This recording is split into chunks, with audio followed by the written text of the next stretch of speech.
magulang at mga guardians na sumuporta sa inyong mga anak.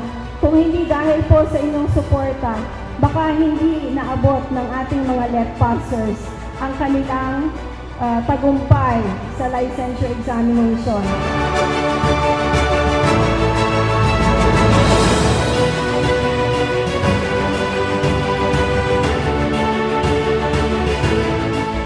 Today affirms our shared responsibility to uphold ethical standards, excellence, and service as we prepare educators of tomorrow.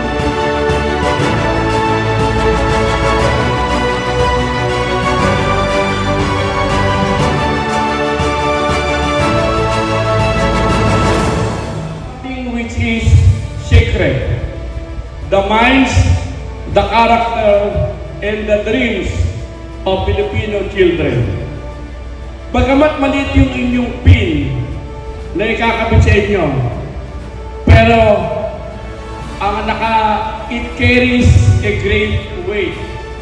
The weight of service, the weight of trust, and the weight of national responsibility. Welcome to the teaching profession and congratulations.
You are the future of this country.